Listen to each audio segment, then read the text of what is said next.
పెద్దలు చిన్నలు మళ్ళీ మీ ముందుకు వచ్చేసామండి. అందరూ బాగున్నారండి? బాగుండాలండి. ఈ రోజు అయితే అండి మన జీడి తోటలోకి వచ్చామండి. మనం ఈరోజు పచ్చి జీడిపప్పుతో పులావ్ అయితే వండుదామండి. ఎందుకంటే అండి మన జీడిపక్కలకి ఏం కూర ఉండవండి. మన తోట కాబట్టి మనకు నచ్చిన జీడిపక్కలు కోసుకొని పప్పు అయితే చేసుకోవచ్చు. మన కొట్టు మీద కొనే అవసరం లేదు. మనం మంచిగా పులావ్ చేసుకుని తిందామండి. చూడండి, మనం అయితే ముందుగా పచ్చి జీడిపక్కల్ని కోసుకుందామండి. ఇదిగోండి,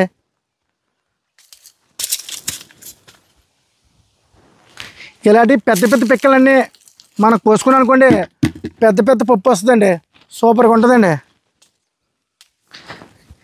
పచ్చి జీడిపిక్కలే కదని ఎటకారంగా కోసేస్తే సరదా తీరిపోద్దండి.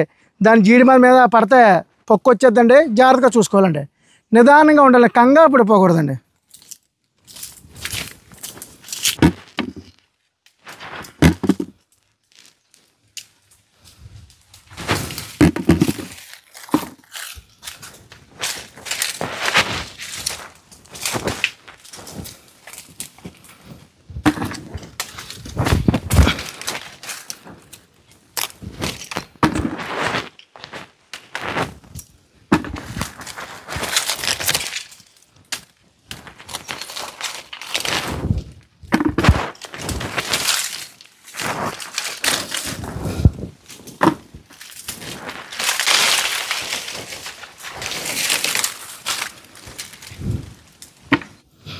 ఇంకోండి, చాలా పిక్కలు అయితే కోసం ఇంకా కొయ్యాలి పప్పు ఎక్కువ రావాలంటేనే.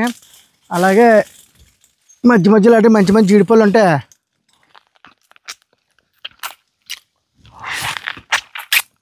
ఇలా తినొచ్చా. అలాగే మన తోటలో పంచదార కంచి మామిడి పళ్ళు కూడా దొరికాయండి. ఇది చూడండి, ఈ కాయలన్నీ, ఈ చెట్టు అంతా పంచదార కంచి మామిడికాయలే. మనకు ఒక పండు దొరికింది, తిని చూద్దాం. ఇలా మెత్తగా నొక్కుని తింటే బాగుంటుంది. అబ్బబ్బా,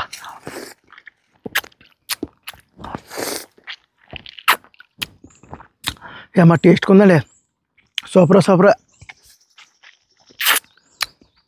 మామిడికాయల కాలంలోని జీడిపిక్కల కాలంలోని ఇలా తోటలను తిరిగితేనే చాలా బాగుంటుందండి. పిక్కలను అయితే ఫుల్గా ఏరేసామండి. ఒకసారి చూడండి, మనం వీటిని పప్పు అయితే ఇప్పుడు తీద్దామండి.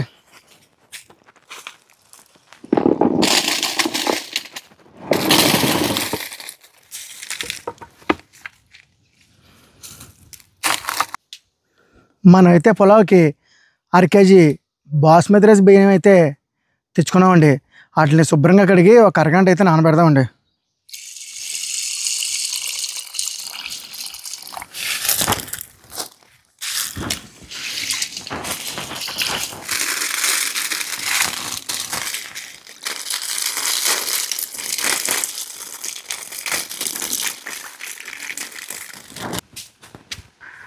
మనం అయితే పిక్కలన్నింటిలో పప్పుని తీయాలండి.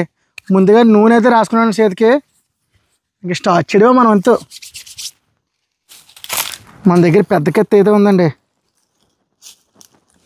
జాగ్రత్తగా కోసుకోవాలి.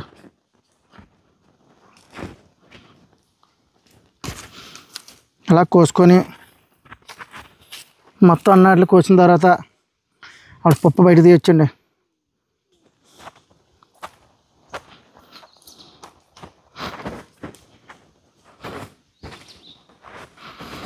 కోసిన మనం జాగ్రత్త చూసుకోవాలండి. ఈ జీడి మన తూలిందనుక మొఖం మీద నల్ల మచ్చలు వచ్చేస్తాయండి. చూడండి, పెద్ద పెద్ద పిక్క అవడం వల్ల పప్పు పెద్ద పెద్దగా ఉంది. ముద్ర పిక్కలన్నీ ఏరుకొని వచ్చామండి.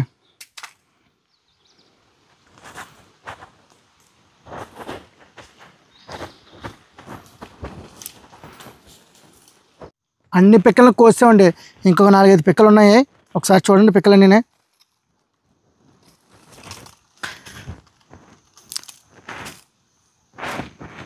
అలాగే జీడిపిక్క కోసుకునే ముందు మనం ఏం చేయాలి, కొద్దిగా నూనె రాసుకుంటాం కదండి. పిక్కని ఎలా కోయాలంటే అండి, ఈ చిగురు మన చిగురు ఇడుతాం కదండి, అదే మోటికి తీస్తాం కదండి, ఇది ముందు భాగంలో ఉండాలండి. ఇది ముందు భాగంలో ఉంటే మనకి జీడి తోలదండి. పప్పుని బయటకు తీసుకుందామండి. ఇలా పుల్ల తీసుకొచ్చండి. కత్తిలు గట్ట పెట్టుకుంటే అండి చిన్న చిన్న కత్తిలు లాంటి జారిపోతుంటుంది. పుల్ల అయితే మనకు కొంచెం సేఫ్టీగా ఉంటుంది.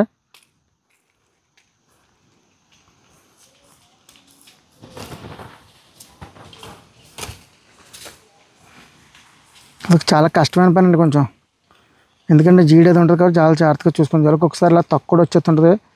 వచ్చేస్తే మంచిదే మనకి.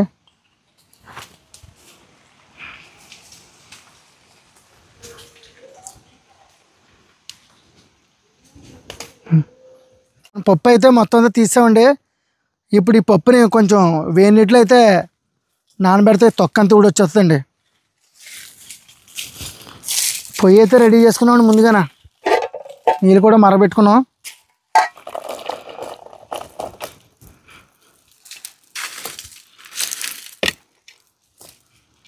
నీళ్ళు వేడిగా ఉన్నప్పుడే తొక్కలు తీసేస్తాయండి, శుభ్రంగా వచ్చేస్తాయండి. చాలా పెద్ద పని అండి, పిక్కలు కోసి చేసి. మన తోటలో పిక్కలే కదా, మనం ఈజీగా చేసేసుకుందాం అనుకున్నాం అండి. చాలా పెద్ద పని అండి. జీడిపప్పుని రెడీ చేసుకున్నామండి. పొయ్యి మీద అయితే గిన్నె పెడేస్తున్నామండి. ముందుగా మనం అయితే నూనె పోసుకుందామండి. అలాగే కొంచెం నెయ్యి,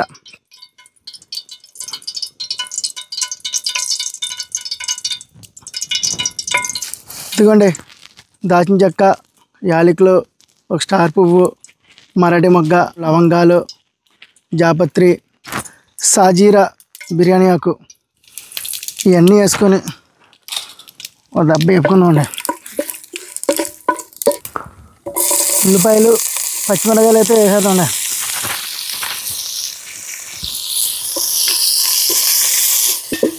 లైట్గా బ్రౌన్ కలర్ వచ్చే వరకు వేయించుకోవాలండి. కొత్త గిన్నె కొన్నామండి. ఉల్లిపాయలు అయితే లైట్గా బ్రౌన్ కలర్గా వేయండి. ఇందులో అయితే చిటికెడు పసుపు వేసుకుంటే మళ్ళీ ఒక ఏపీ వేసుకుంటే బాగుంటుందండి. ఉల్లిపాయలు అయితే బాగా వేయండి. 2 చెంచాలు అల్లం వెల్లుల్లి పేస్ట్ అండి. పచ్చివాసన పోయేలా బాగా వేపుకోవాలి. అలాగే ఒక కప్పు పెరుగు,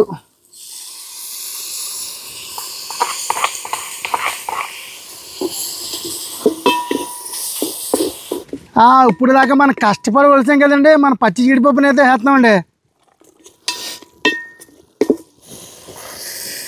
ఒక 2 చెంచాలు ఉప్పు అండి.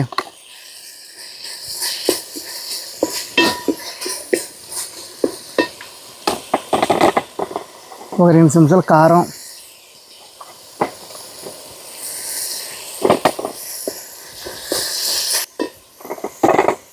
ఒక చెంచా జీలకర్ర పొడి, ఒక చెంచా ధనియాల పొడి,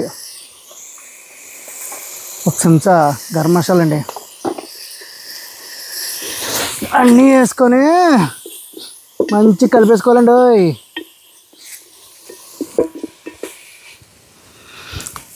అలాగే టమాటీ, ఉల్లిపాయ పేస్ట్ అయితే ఒక 2 స్పూన్లు వేసుకుందామండి.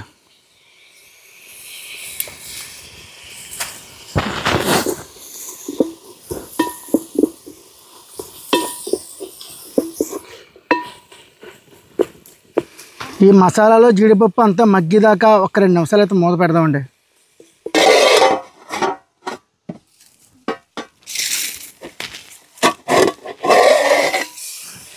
మసాలాలు అయితే బాగా జీడిపప్పు బాగా పట్టేయండి. ఇప్పుడు మనం 2 గ్లాసులు బియ్యం తెచ్చుకున్నామండి. అంటే ఒక 1/2 కేజీ బియ్యం తెచ్చుకున్నాను, బాస్మతి రైస్ బియ్యం. 2 గ్లాసులకి ఒక 4 గ్లాసులు వాటర్ అయితే వేద్దామండి.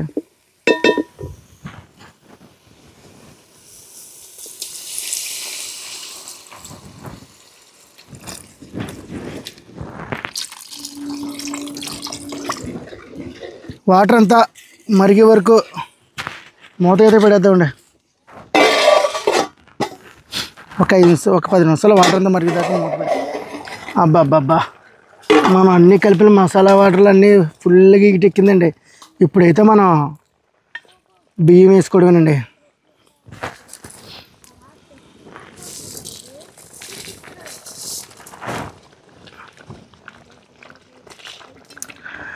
మన పచ్చి జీడిపప్పు పులావ్ని అయితే రెడీ చేసేస్తున్నామండి. ఇక మన పని మూత పెట్టుకోవడమేనండి. పులావ్ ఉడికేదాకా మనం వెయిట్ చేయాలి. అప్పుడు మనం మన పచ్చి జీడిపప్పు పులావ్ని అయితే తీసుకొని తిందామండి. మన పులావ్ అయితే రెడీ అయిందండి. ఇంకా బాగా ఉడుకుతుంది. కొంచెం అలా కొత్తిమీర చల్లేసుకుందాం పైన.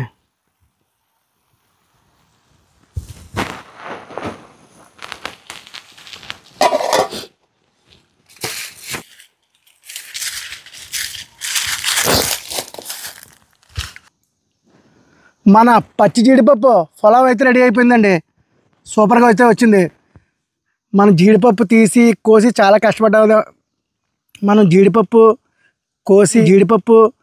కోసి అందులో పప్పు తీసి చాలా అయితే కష్టపడ్డామండి. దానికి తగ్గట్టు మనం చేసుకొని తిన్నాం కాబట్టి హ్యాపీగానే ఉంటుందండి. ఇప్పుడు మన పులావ్ ఎలా ఉందో ఒకసారి టేస్ట్ చేద్దామండి.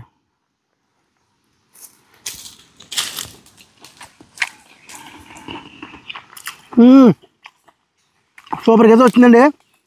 మనకి మెయిన్ కాన్సెప్ట్ జీడిపప్పులు ఎక్కువ కనపడమే, అందుకనే మనం జీడిపప్పులు అయితే ఎక్కువ వేసామండి.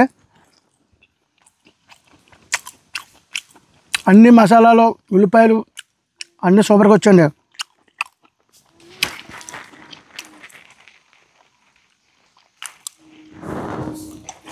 ఈ కచ్చంబరి కలుపుకొని ఇలా తింటే అండి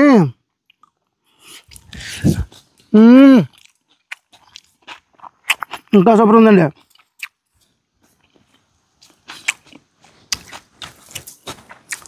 మనకి పచ్చి జీడిపప్పులు మెత్తగా ఉంటాయండి ఉడికితేనే, దానివల్ల ఇంకా చాలా బాగుందండి.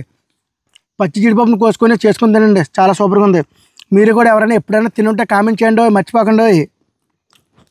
మా వీడియో మీకు నచ్చినట్లయితే లైక్ చేయండి, షేర్ చేయండి, సబ్స్క్రైబ్ చేయండి. మరిన్ని వీడియోలతో మీ ముందుకు వస్తాం.